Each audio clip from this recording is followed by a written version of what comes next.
companies alone does 50% of the recycling in the US alone.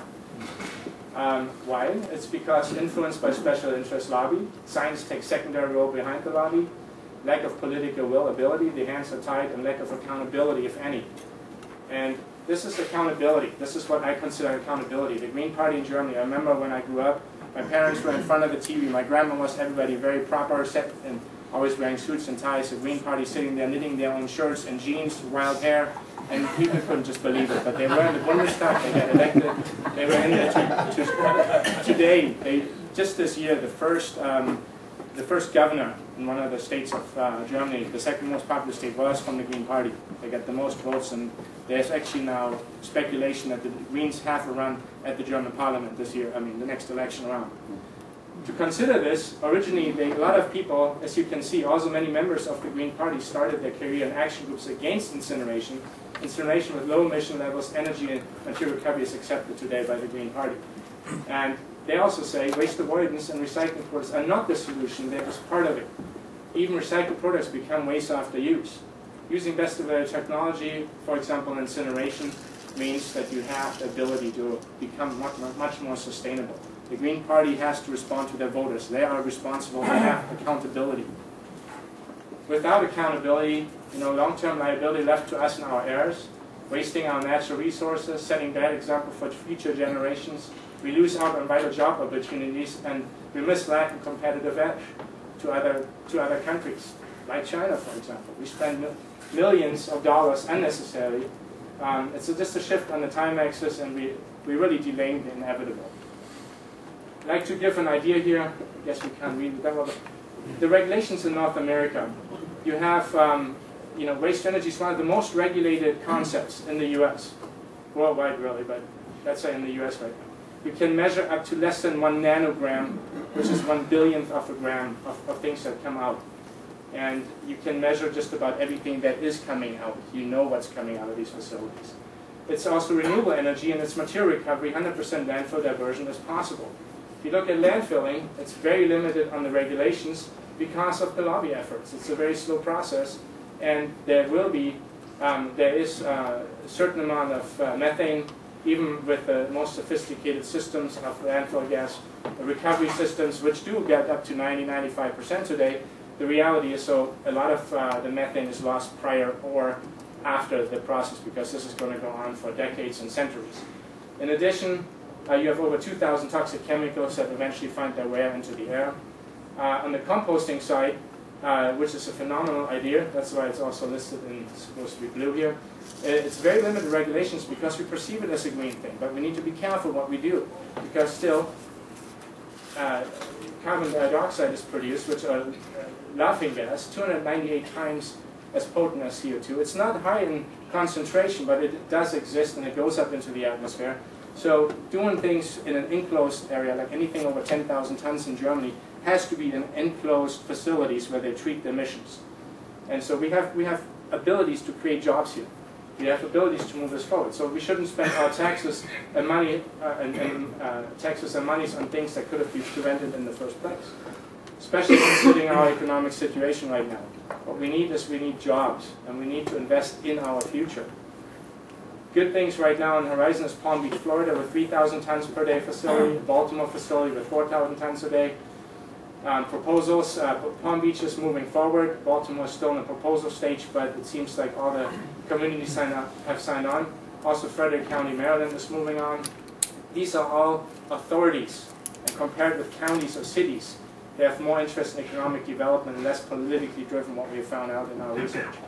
The city of Los Angeles has also a 1,000 ton per day facility, and WSI was involved in this project, or somewhat it still is, for the past 7 years.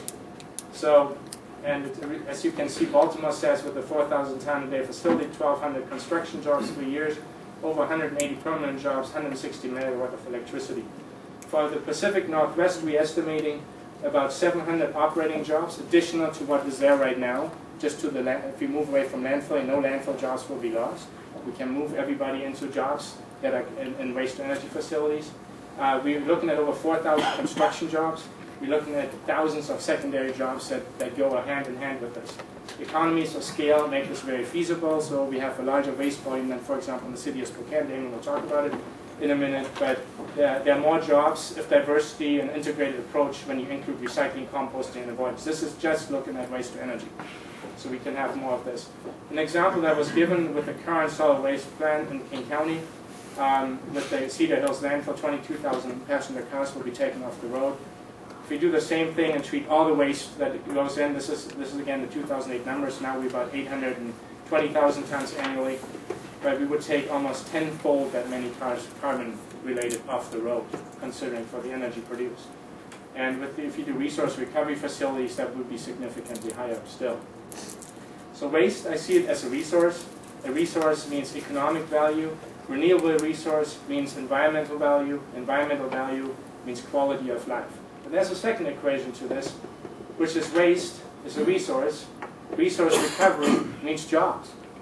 Sustainable jobs, because they're going to stay, and they're going to be a broad range of jobs from to, which means it's an economic opportunity. An economic opportunity will allow us to compete on a local, regional, and global level. And I'm looking at King County and Seattle by maybe 2015. Just an idea. I will now turn it over to Damon. And actually, before I turn it over to Damon, hang on one second, I'm sorry. I wanted to show you something really quick, and I hope it's going to work. Just a second. Let's see if we get this to move forward. Reading a book just before going to sleep is nice. When you're young, it takes all your energy, and about 15 watts for the reading light. Some of this electricity is recovered from the waste that we all produce. This waste is transformed into precious energy by waste-to-energy plants. In fact, in Europe, we produce enough electricity to power 8 reading lights in every household every day of the year. If we could use the waste that is not suitable for recycling, but is still buried today, then we could light as much as 14 reading lights in every household every day. Half of our energy comes from biomass, so it is renewable and doesn't affect global warming. Our energy already avoids 16 million tons of CO2 every year. This is equal to the CO2 produced by 7 million passenger cars. Our story of waste to energy has many highlights. Our energy runs through all of Europe, providing people with heat and light. A day out in Amsterdam, the Netherlands.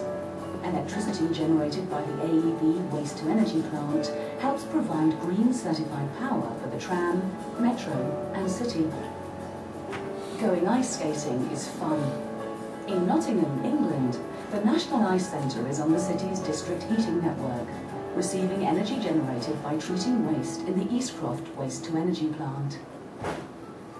The Glockenbrock bakery near Munich, Germany, emits 46% less CO2 than traditional bakeries by using innovative, energy-efficient technologies such as warm water from the district heating network supplied by the local waste-to-energy plant.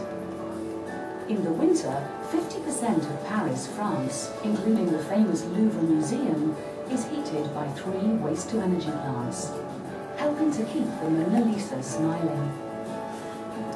Waste-to-energy has a lot to offer. If we can recover energy from waste, let's not waste this energy. This was just sent to me yesterday. It was a brand new video, so you're one of the first that you